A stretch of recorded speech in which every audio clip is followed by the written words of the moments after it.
Do you want to see a quick and easy way to colour with embossing folders?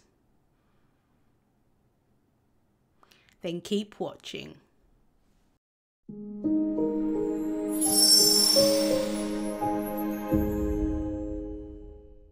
Hello there, Michelle Short here with Terrific Tags with Michelle. Today I have a tag to share with you using the Happy Blossoms Ensemble and also quick colouring using stencils. So let's get started. This is the Happy Blossoms Ensemble and it's absolutely beautiful. There is the Soft Blossoms outline stamp set, so they're really beautiful floral image and lots of lovely sentiments.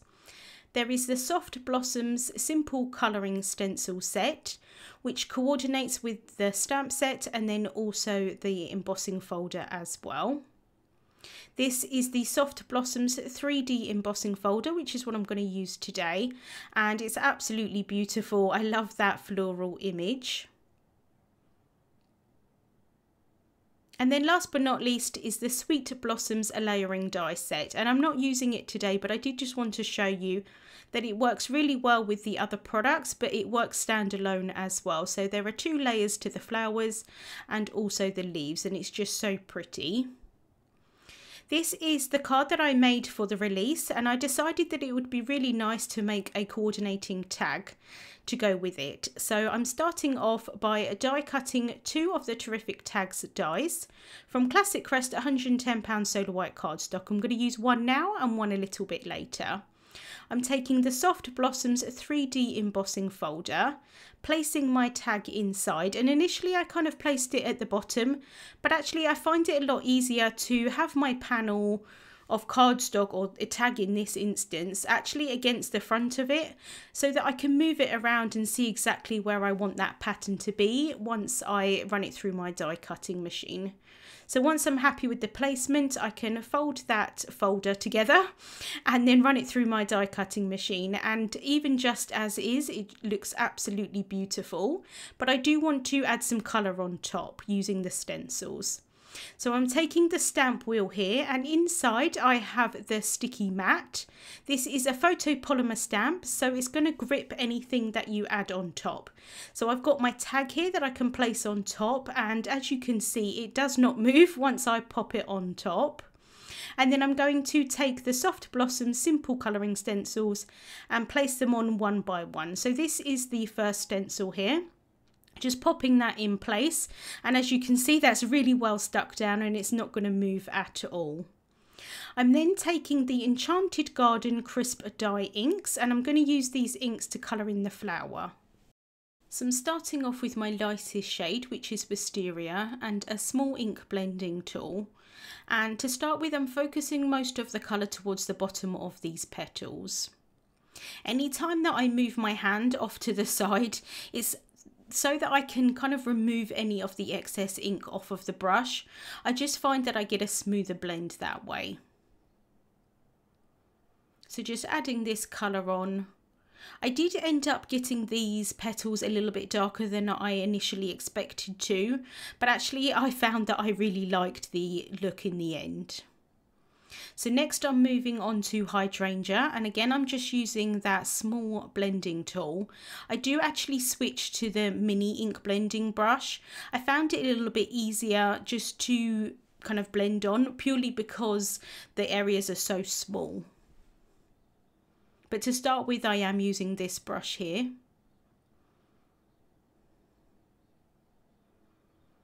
And then I'm going to go in with the ultraviolet, and this is where I switch to the mini ink blending brush.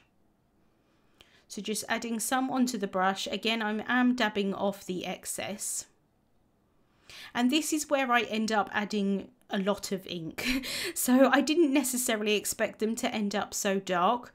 But what happens is when these inks dry, they do dry a little bit lighter where the ink kind of soaks into the cardstock, and so they automatically go a little bit lighter. So actually I really liked the finished result, and it reminds me that sometimes I do need to add a darker colour, because once it dries it does lighten slightly. So I'm just removing that stencil so that I can add the next one on top. And I wanted to show you how well this actually does grip onto that sticky mat in the stamp wheel. So just being careful here to lift that up.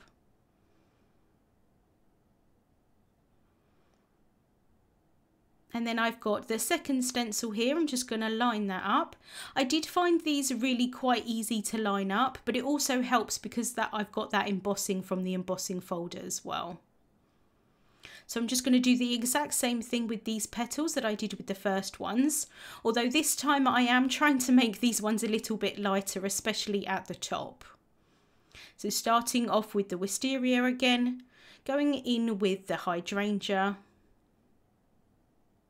focusing most of the colour towards the bottom of these petals.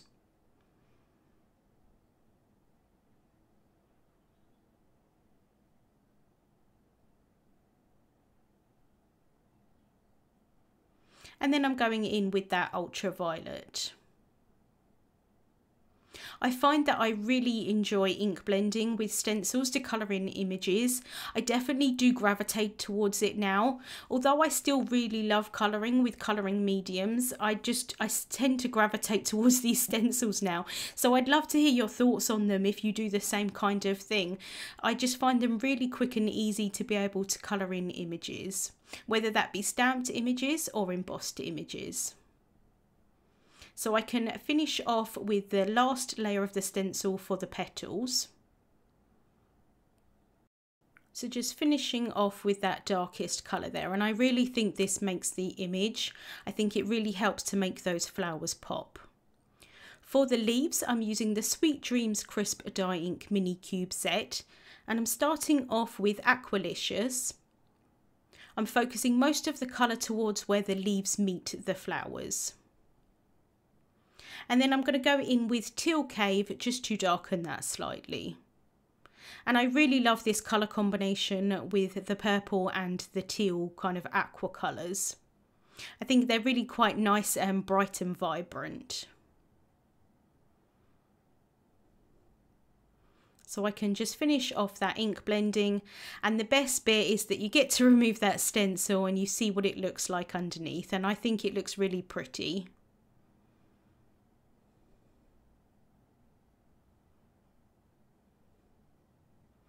So next I'm going to stamp a sentiment from the Soft Blossoms outline stamp set. So I've added a piece of black cardstock into the stamp wheel, and I've added that stamp on top. I'm then taking the clear flip plate and I'm just putting that in place and picking up that stamp. I'm then going to prep that cardstock with an anti-static powder tool and remove any excess powder. I'm then taking that clear flip plate and I'm popping that in the stamp wheel base, and then I can ink up my stamp with embossing ink. So this is a clear sticky ink so that when I add embossing powder on top, it's going to stick to it. I can then flip that plate over and press down. This is such a cool invention, this stamp wheel. Like you see here, it can be used in so many different ways. I'm then adding some pure white crisp embossing powder onto my sentiment, and then I can heat set that until it's completely melted. And then I do cut that down into a strip.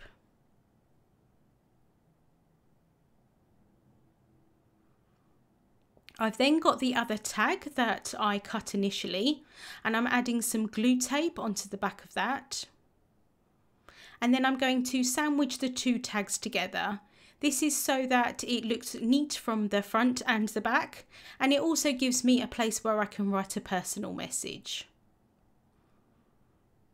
I'm then adding some instant dimension foam tape onto the back of the sentiment piece.